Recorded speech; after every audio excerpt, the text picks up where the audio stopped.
Welcome to the first ever Magical Disneyland Paris podcast, all things magical and Disneyland Paris. I'm Andrew Williamson and I'm joined by Simon West. Hello. Each Magical Disneyland Paris podcast will have a different focus, be it an attraction, restaurant or special element of the Disneyland Paris world. This first episode will focus on who we are and why we love Disneyland Paris. So hello Simon. Hello, yeah. Tell us a little bit about yourself. Okay, well, I'm a student in the Midlands. History is my subject, but of course also I love Disneyland Paris. That sort of goes with the territory there, I suppose.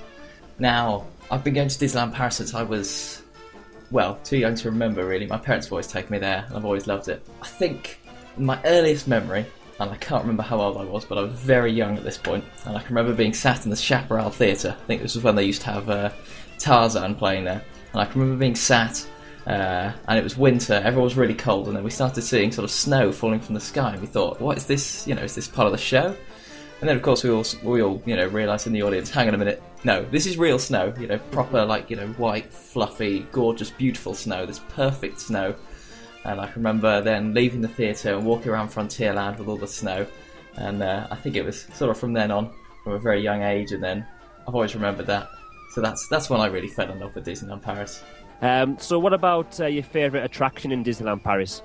This is the most evil question in the world. I hope you're aware of this, Andrew. It's horrible. It's like having to choose between children. Which one do you love the most? I had the same problem when I was trying to write my own experiences as well. So go on, if you can pick one. At the moment, as it stands, which one would be your favourite attraction at this moment in time? Yeah, I think I do have an answer, really. I think everyone knows sort of deep down their heart what their favourite one is. And I think I've got to say Space Mountain. Mission Really? 2. Yeah. Oh, yes, definitely. I'm big on thrill rides. I love roller coasters. I love the retro futuristic theming. I never went on it when it was the original De la Terre à la Lune, but no, I've never managed to get myself on that one either, because I didn't start until I was actually quite late on in my teenagerhood, if that's the way to put it. Teenagerhood, yeah. That sounds accurate enough. We'll go with it. We'll make up words as we go along. It's fine. So yeah, we've said before, your first Disneyland experience or Disneyland Paris experience. What's your favourite Disneyland Paris memory? Is that different at all? Yeah, well, right, this was a weird one, okay, so you're going to have to stick with this one. So this was a few years later. We were staying on site in one of the Disneyland hotels, and in the evening, I'd had a meal in the Cafe Mickey, sort of at the end of Disney Village. It's the one with the big Mickey ears outside, and it's all sort of glass and fancy and whatever. And I'd had some dodgy pasta there, and I spent the whole night feeling really bad, being sick. It was terrible. And it was the last day. We got up, and I was feeling really bad. And we went into the park because you can't miss out on hours in Disneyland. And we went in the park and we walked over to Frontierland. And I said, I want to go on Thunder Mountain. And my parents sort of looked at me and went, Simon, you've just been sick all night. Going on a roller coaster is about the stupidest thing you could do right now. So I went on it, and then for the rest of the day, I felt absolutely perfect. So I've always remembered that. That was fun. We could say that Big Thunder Mountain's some kind of medicinal ride that will solve any problems at all. Any problem. Anything. Whatever it is. Just go on Big Thunder Mountain. As long as you can stand the queue for an hour. It's so worth it though. It definitely is. I must say though, a couple of recent trips I've been on, I haven't actually faced the queue for Big Thunder Mountain. I really do like the theming of it, but when you're in the queue and you start walking around and it goes round and round in circles and you go up and you go down, you think it's never going to end. Yeah, that's why we have Fast Pass, Andrew. That is true. Right, moving on, I'm going to ask you about your favourite Disneyland Paris restaurant. Where do you like to eat when you're visiting Disneyland Paris? I'm quite cliche here. It's Blue Lagoon. It's got to be Blue Lagoon. I love the exotic food, but the most important bit is you're sat there and there's Pirates of the Caribbean. The boats going round. It's gorgeous. We all love it. Oh, it's definitely an amazing place. I'm a very fussy eater, so I've never actually really enjoyed eating in there because I'm such a fussy eater. But the restaurant itself, I would go in and just have a drink. But yeah, just to sit there and get all the atmosphere of the boats going past, and just this theming of the whole place is just amazing, isn't it? Oh, it's fantastic. You know, it's dark. You can't see anything you're eating, but you know, the atmosphere is so good. It's well worth it. Maybe next time I go, I should actually try something in there. If I can't see what I'm eating, I might actually try it. Yeah, which is it's sort of assume it's chicken and go with that. Right, a little bit about me then. I'm a teacher, actually. I teach ICT and a bit of media as well. My interest, obviously, as Simon said, at Disneyland Paris. I love gadgets, anything gadget, technology-wise, I'm the man. I'm also a big football fan as well. Such a big Liverpool Football Club fan. I try not to talk about it at all during the Disneyland Paris podcast. That's it. I'm not going to mention it again. Yeah, brush that to the side. Brush that to the side. I'm not doing very well at the moment anyway. The first Disneyland Paris experience for me was actually when I was a sixth form student. What year was this now? 2003, I think it was. I was about 16, 17 at the time. And there was a study experience trip where it was like a big conference. And at the time, it wasn't using any of the conference buildings. It was in a really big tent, and I don't think the tent's there anymore. I know there is a conference tent facility there at the moment behind Disney Village, but the one we were in, it was so huge, and like there was doors all the way down it. And we actually got to the conference, which was all about ICT, and there was speakers from the world of ICT. We got to the conference about halfway through. Obviously, we were late, so we snuck in the back, and we couldn't hear what was happening at the front. Now, obviously, it was a few years ago now, so they didn't have all the technology that like they do now with wireless microphones and all that. They probably did have it, but it wasn't as good as it is today. And we couldn't hear anything, and it was a flat floor, so we couldn't see anything from the back either. So we kind of made a diplomatic decision, and we just left. So now, hopefully, my old teachers aren't listening to this.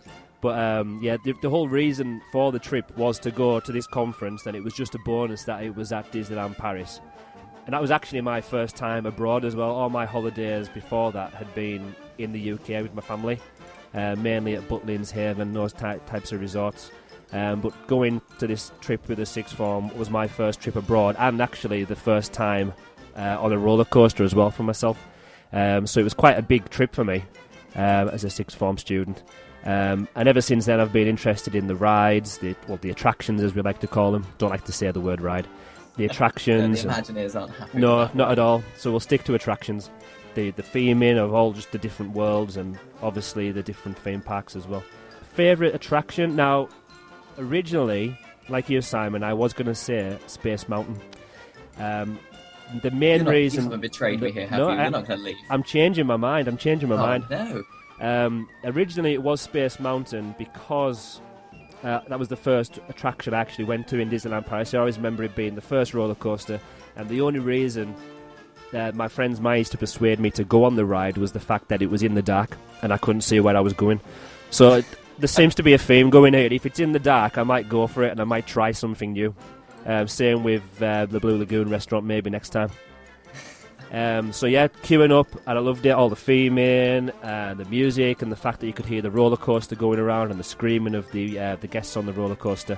Yeah, it's terrifying in the queue, isn't it? All that sort of the metal cage. Oh yeah, and everything's moving and shaking, and for me that was amazing. Obviously, I was really nervous, being my first time on the ride and the first time on the actual roller coaster as well.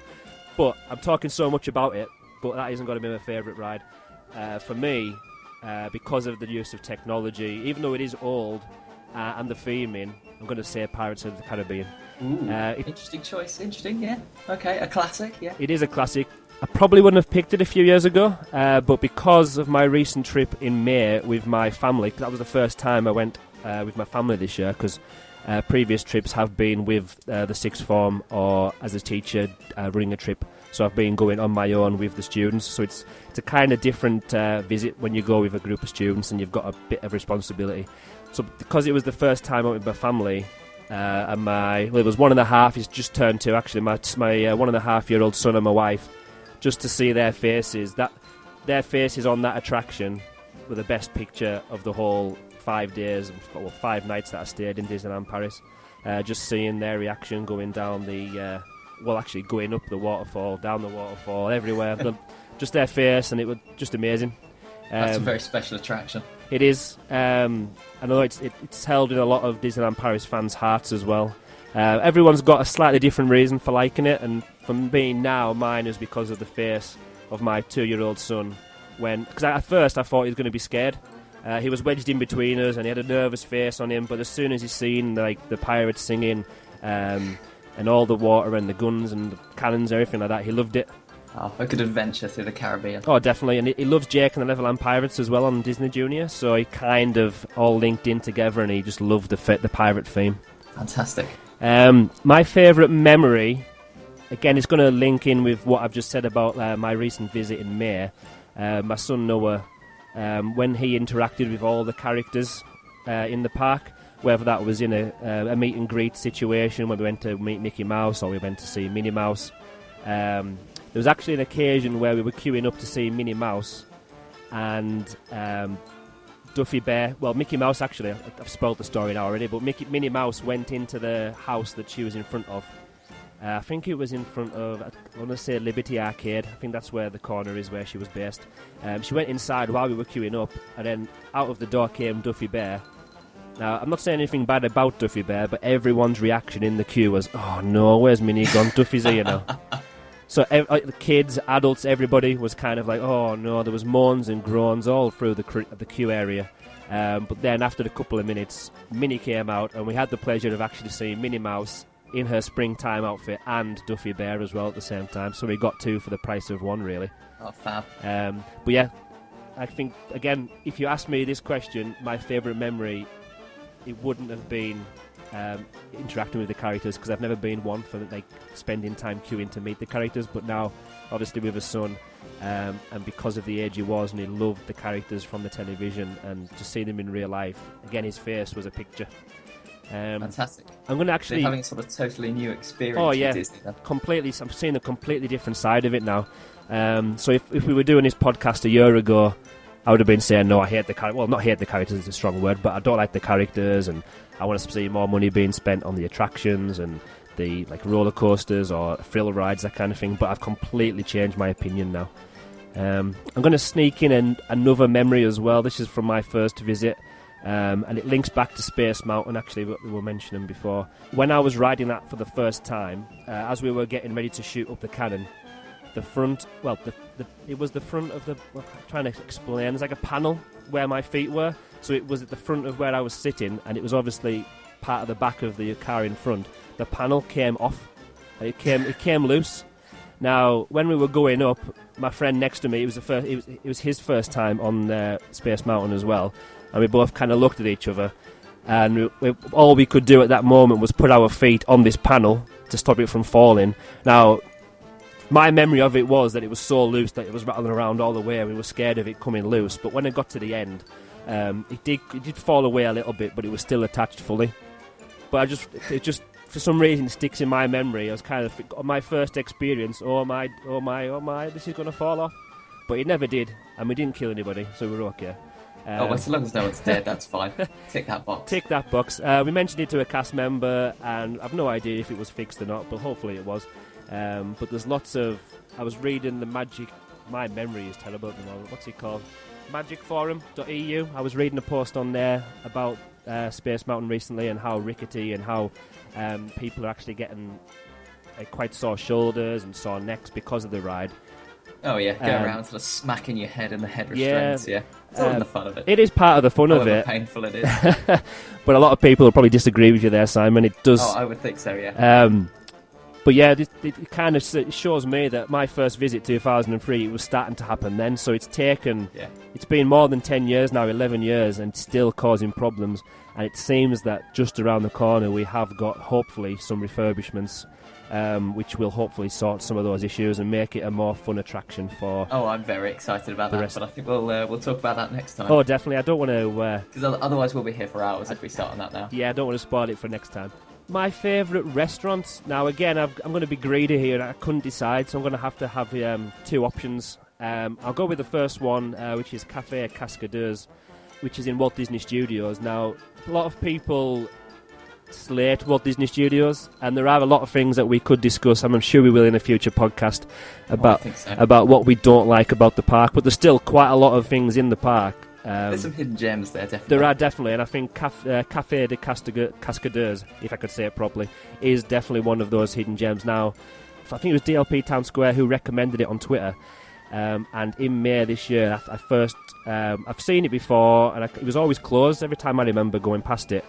But I scoured it out, and I was checking the times, and luckily we got there the day it was open, and there wasn't much of a queue, and we got in there, and just to sit at the service counter with the guys cooking the burgers, flipping them, putting the cheese on, serving them on the counter area, like just the whole experience of seeing them cook it fresh, knowing it was a fresh burger, and to be honest, to me, it was my favourite burger that I've ever had in Disneyland Paris, whether that be in Planet Hollywood, Annette's Diner. It was definitely my favourite burger. So just for the whole experience and theming, again, that would probably be my favourite.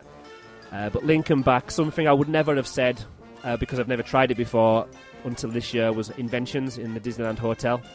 Now, we were trying to get into Cafe Mickey, like you mentioned before, Simon.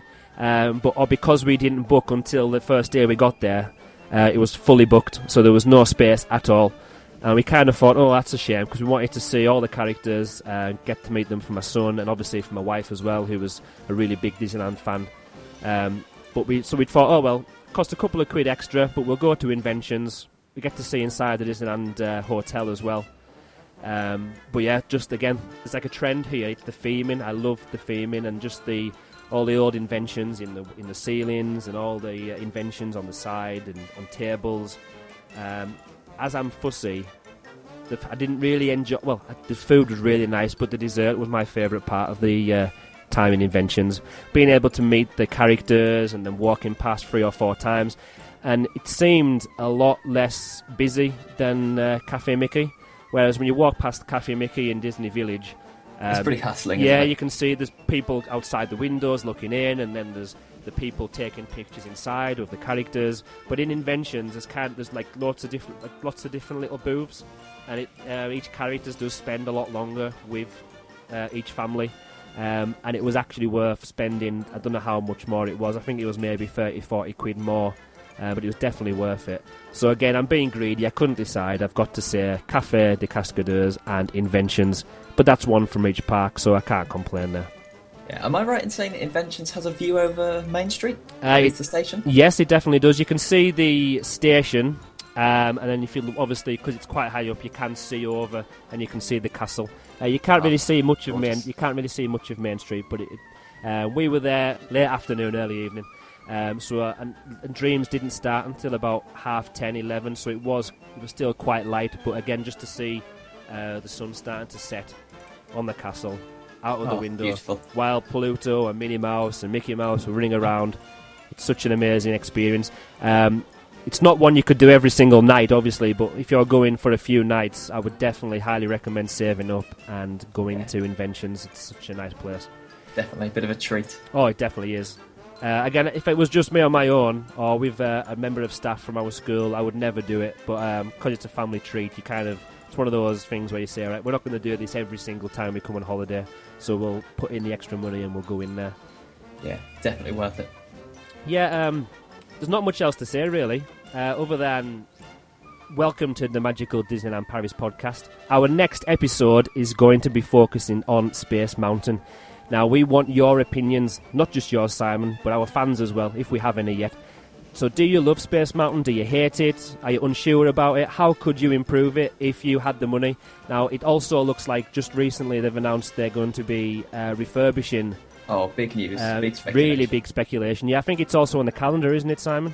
Yeah, I think it's the 12th of January it closes. Yeah, 12th of January. We should have a 6-month period of refurbishment then for it to open in summer next year, which is very exciting. It is, but sadly, because I'll be going in March of 2015, it means it's going to be closed when I am there. But oh, no. It's positive news that it's going to be improved and refurbished. We'll go into more detail of that in our next episode of this podcast. Oh, we certainly will. But if you've got any opinions, email us at podcast@magicaldlp.co.uk or message us on Twitter, Facebook, or our website www.magicaldlp.co.uk. Thanks for joining us. It's our first episode. Obviously, we're going to get better as we go along. If you have, like I say, any opinions, even if it's not to do with Space Mountain, email us at podcast@magicaldlp.co.uk. Thanks for joining us. All I've got to say is goodbye from me. And goodbye from me. Thank you very much. Goodbye.